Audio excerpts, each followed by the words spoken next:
Welcome to a special episode of the British Broadcasting Century podcast with our very own drama. Today it's a time of trouble for the present-day BBC when perhaps they wish they could read their audience's minds. Well, 100 years ago today, at the time of this episode's release, the BBC actually attempted to do just that. Usually this podcast is a moment-by-moment guide to the early BBC, radio and life as we know it, where last episode and next we're in autumn 1923, a time of the BBC finding their place in society. Last time they had on-air cultural critics.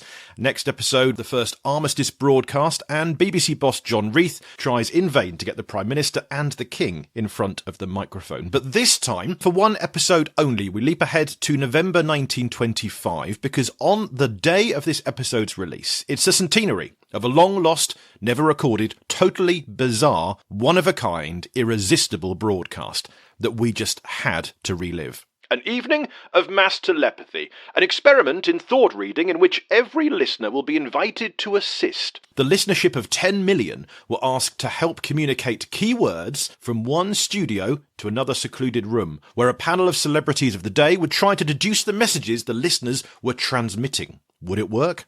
Let's find out as we restage it for you, dramatised and brought to life by a cast of wonderful actors 100 years later. Broadcast on the 12th of November 1925 and brought to you on the 12th of November 2025, this is Mass Telepathy Re-enacted on the British Broadcasting Century. Hello, this is Paul Carenza calling. This is London Calling.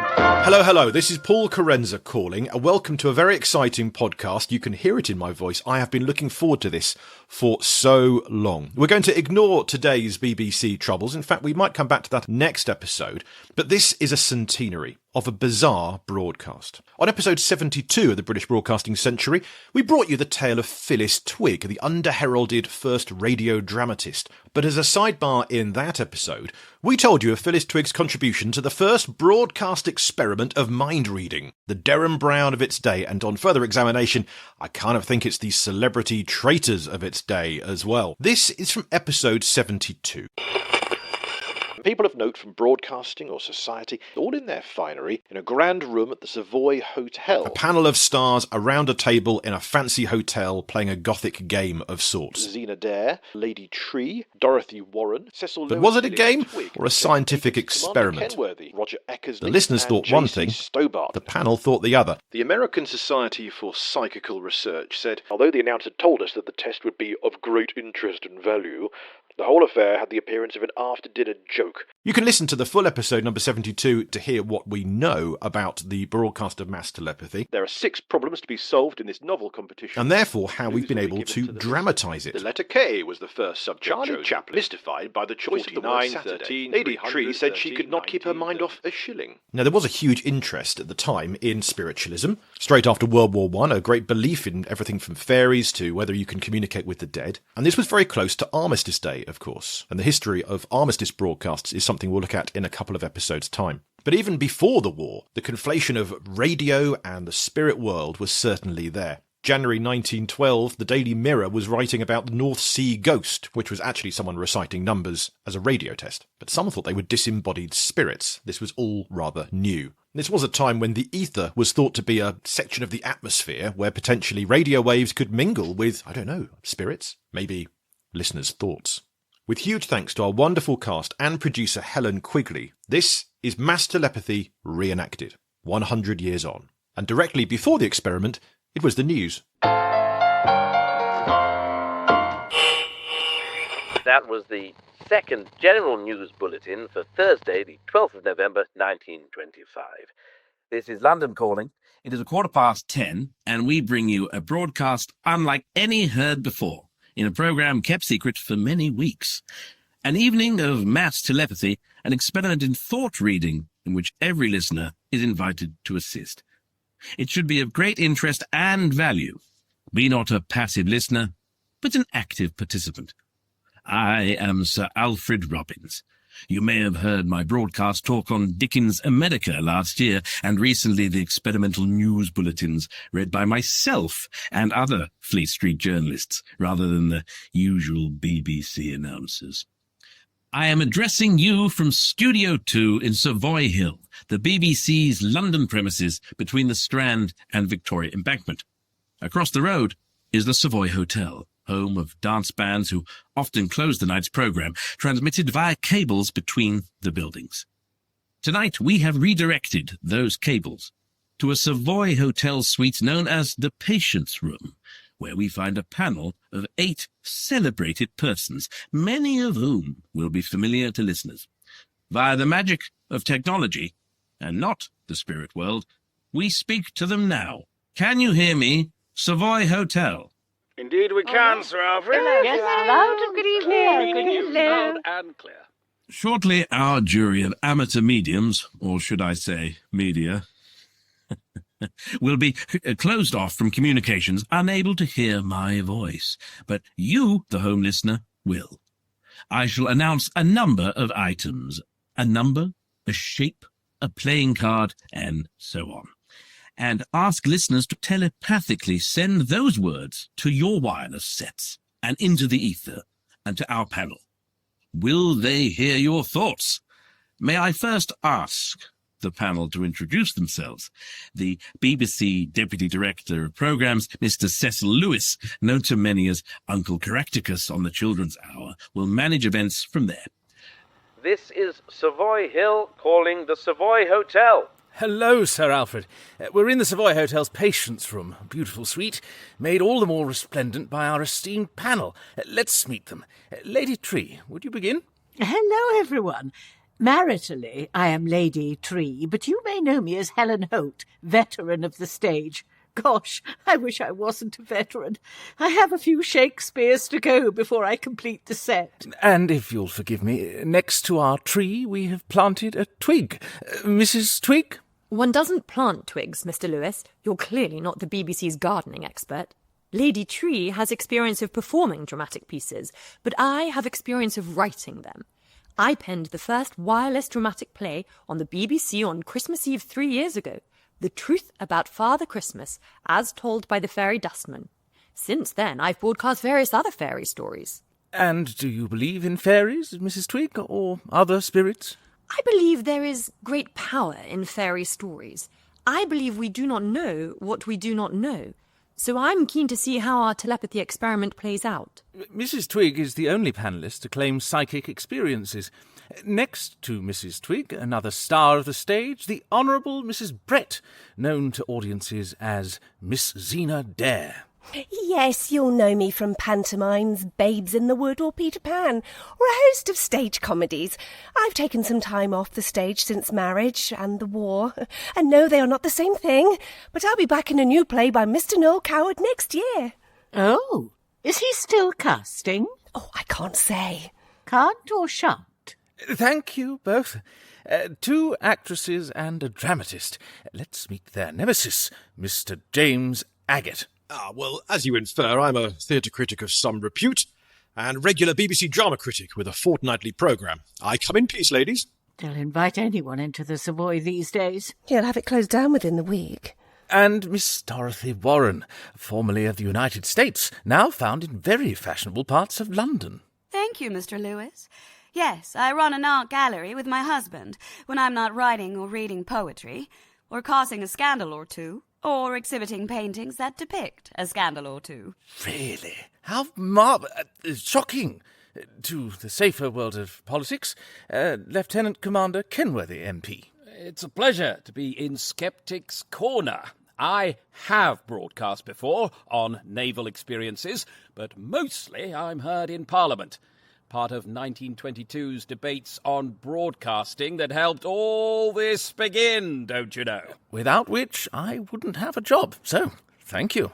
Neither would our final 2 guests. Standing in for Sir Arthur Conan Doyle and Sir Oliver Lodge, sadly at short notice no longer available to join us, we have Mr. J.C. Stobart. Good evening. I'm the BBC's Director of Education, so I suppose this falls under my jurisdiction, if it proves educational. Or is it yours, Mr. Eckersley? Well, most things are. Roger Eckersley here, Assistant Controller of Programmes. If you don't know me, you'll know my brother Peter, our beloved Chief Engineer. I'm the underachiever. That concludes our jury. So, let us commence. As Mr. Lewis mentioned, Sir Arthur Conan Doyle and scientist Sir Oliver Lodge, both interested in spiritualism and mentalism, were publicised, but decided not to appear. There was a suggestion that this was due to a lack of seriousness on the BBC's part regarding our subject. I will ensure that the panel take telepathy as seriously as the matter deserves. Here, here. I'll drink to that. Next to their drinks, each of our 8 jurors has a pencil and paper to record any impressions they receive. So, before we cut you off, Savoy Hotel, I can tell you the first item is a letter. Which letter am I thinking of? Focus your thoughts, as will our listeners. And when I push this button... The line to the Savoy Hotel is cut off. Can you hear me, panel? They cannot. And we cannot hear them. So I can tell you at home that the letter I am thinking of is the letter K. Please now think of the letter K. Project it to your wireless set and to our jury. Surely the more listeners we have thinking of the letter K, the more likely the panel will be to receive it. Now, I will connect us once again. Hello, panel. And by pushing this button, the bell marks the time you have to write down the message from 10 million listeners' minds. The bell will sound twice when your time is up.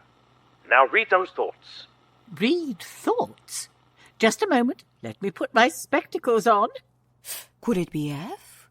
Something near F? I have nothing. My mind's a blank. Lady Tree, didn't you say at dinner that you were thinking then of letters you might suggest? Yes, I accused you of cheating. You can't think of a letter until the nation has thought of it. No, I was just thinking how many letters of the alphabet I know. I think I know all of them. Now I've forgotten all of them. Time's up. Shall we have the results? Mr. James Agate?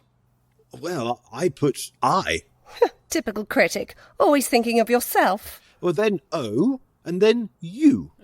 I-O-U. Outstanding debt, is it? Miss Dorothy Warren? Well, if we can have several. I've put F, then G, then K.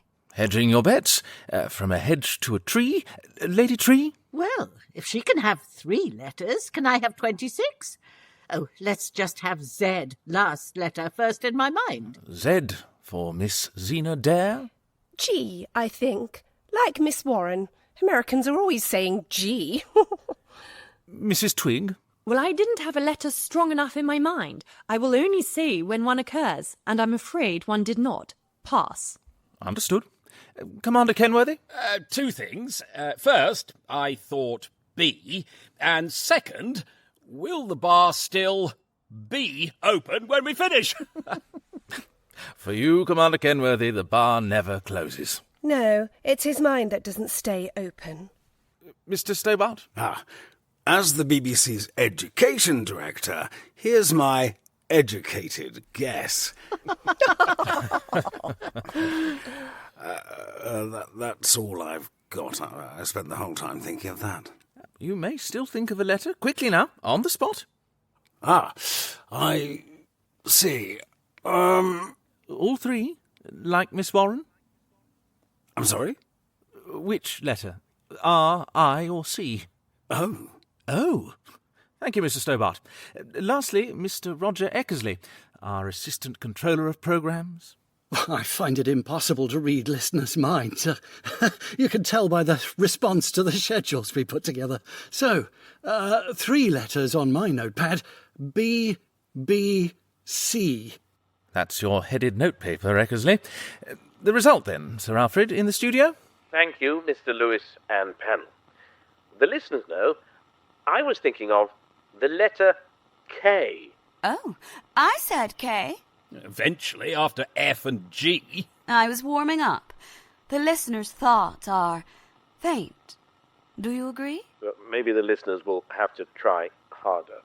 As we attend to round 2, a day of the week, we will cut off our jury again.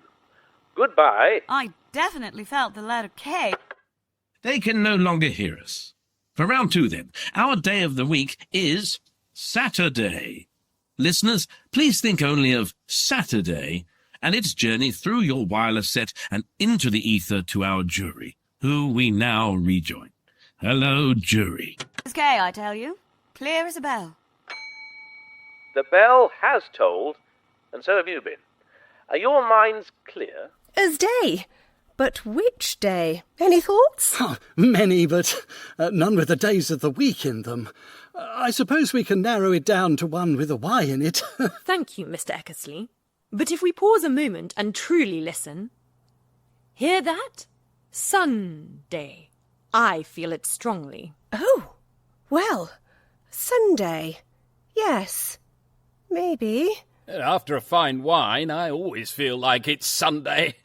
Mr. Lewis, may we have another bottle? Martini for me, and a sundae, yes. Oh, that wasn't an ice cream order. Well, I hate to be contrary, but I'm feeling like it's Friday. That's my educated guess. Time's up. So, let's gather our verdicts and then... Yes, I'll put in your drinks order. I heard 4 Sundays and 1 Friday. Sir Alfred, was it a Sunday or a Friday? Well, jury, with a 1 in 7 chance, between 8 of you, you failed to land on Saturday. Oh, surely the average of Friday and Sunday is Saturday. I think we should get a point for that. Only last year, I wrote stories for the Normus Saturday Fairy Book. I should have thought. Or I should have read a thought. No tip-off from the fairies that time.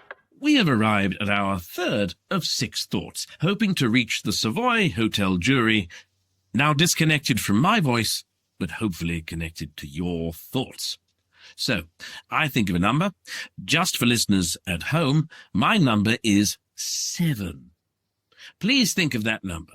Let the nation cry aloud, number 7. May it transmit to the 8 great minds. At the secluded room in the Savoy Hotel, with which we reconnect now.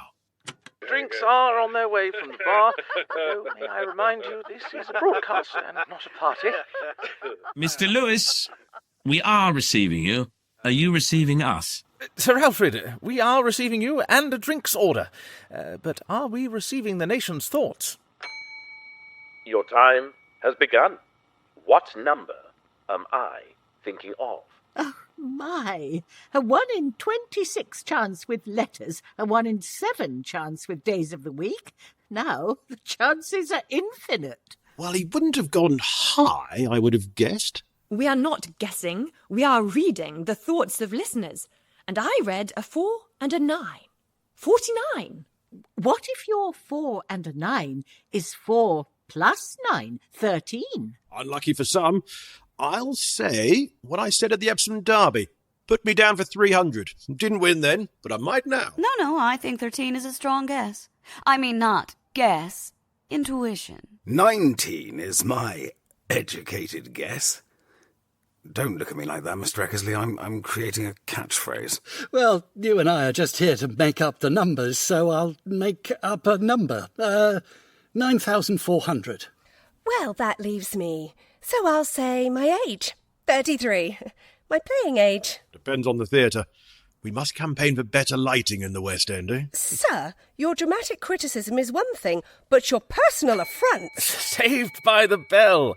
So, our lively jury said 49, 13, 300, 13 again, 19, 33, and 9,400. Commander Kenworthy, anything to add? Well, I couldn't add all that, no. Not after 3 hours in the Savoy bar. Well then, that makes 7 guesses. And you should have tried that number. I was thinking of 7. I said 49. That's 7 times 7. I may have been overthinking. Or underthinking. Or misthinking. Oh, I miss drinking. Another? Halfway, panel. A 1 in 52 choice now of a playing card. No jokers, although there are a few there by the sounds of it. They can no longer hear me, as I announce the 3 of diamonds. The 3 of diamonds. Think of that card. Send the impression of it through the British air, destined for the Savoy Hotel Patience Room, where we connect once again. Now, hello, Mr. Lewis. Hello, Sir Alfred. Our minds are empty and ready to be filled with the image of a playing card.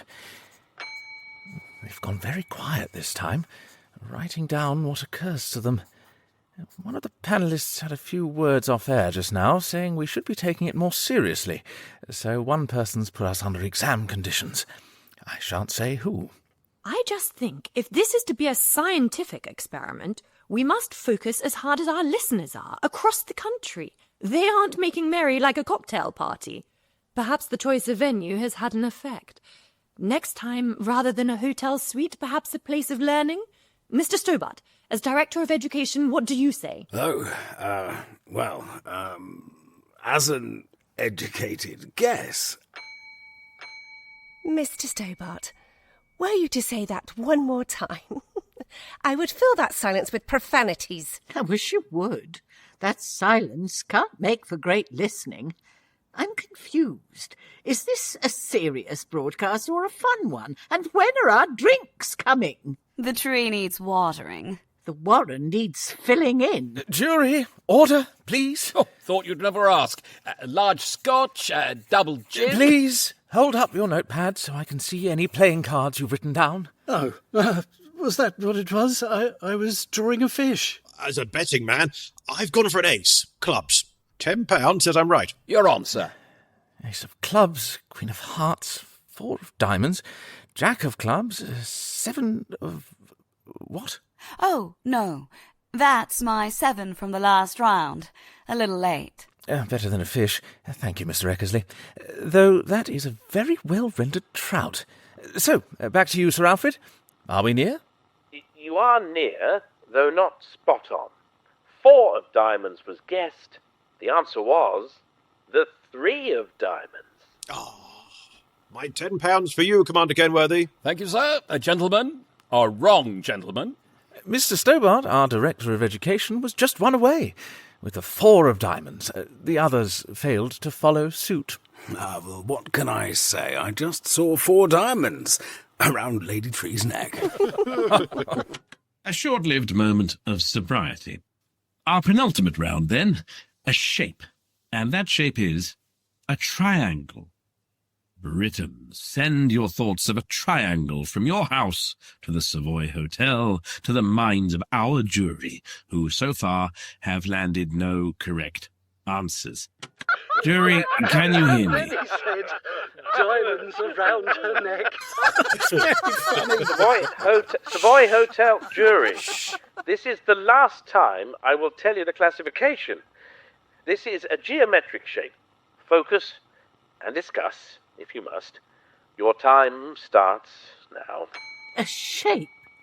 Do you know, for some reason I can only see a shilling. The actress thinking of the money. Let's say a circle, then. Round. Yes, round of drinks. More like a football. Or perhaps, I wonder, a rugby football. That's my guess. Wait. If I close my eyes, I can see it. Lines and angles. Is that a rhomboid? Is it that? A polygon, let's say. That covers anything with angles. Well, be more specific, Mr. Eckersley. And try harder, listeners. Send us that shape, which I think is an isosceles triangle. That is specific. I'll pick similar. An equilateral triangle. No, Miss Dare. It's definitely an isosceles. The third side is a different length to the other 2. Maybe the first side is a different length to the other 2. And they put this man in charge of education. Miss Warren, you're quite mad. It's an equilateral. I see it in my mind's eye. Then your mind's eye is blind. It's It's isosceles, you fool. Well, I can't keep my mind off a shilling. And not an isosceles one. Yes. All right, Sir Alfred, in our Savoy Hill studio. You heard the jury. Triangle, isosceles, or equilateral. Rugby, football, shilling. What was your shape? It was a triangle. I knew it. An isosceles one? Or an equilateral. Either way, it's our first win. Sir Alfred, the triangle in your mind, any idea of the angles? Well, I hadn't really given it much thought. We sure have. Yes. So to our final round. Now, dear listeners, this final round has no category revealed. The hardest one yet. And this item is a game of bridge. Picture that, please. Send the idea of the game of bridge to the Savoy Hotel's patience room, where we have been patient indeed for the correct answers. Jury, are you there? So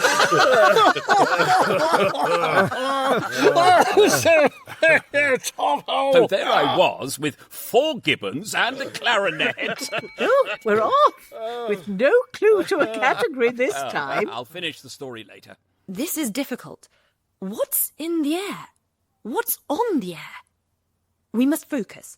In a moment of quiet. Hands on the table. Drinks down. Down the hatch. I'm drawing a blank. No, nothing. I've been drawing a blank for the past 20 minutes. Or fish. Come, we can do this. I see a bird. A bird? Oh, let's go specific. A white leghorn pullet. That's my guess. And is your chicken isosceles or equilateral? I see 2 feet as well, but moving crazily. It's Charlie Chaplin. Yes, I see his walk, his cane. I'm convinced it's Charlie Chaplin. I see the nation picturing, well, not a person, but a flame. I think the listeners are picturing the lamp burning on the cenotaph. A sobering thought. Much needed. And a strong possibility a day off Armistice Day. But I think Sir Alfred has asked Britain to picture something quite different. A stringed instrument. And I think a banjo or a ukulele. So I'll say a banjolele. Those are our guesses, studio. Sir Alfred, was it Charlie Chaplin, a banjolele, the lamp burning on the cenotaph, or a white leghorn pullet, or some other bird? It was a game of bridge.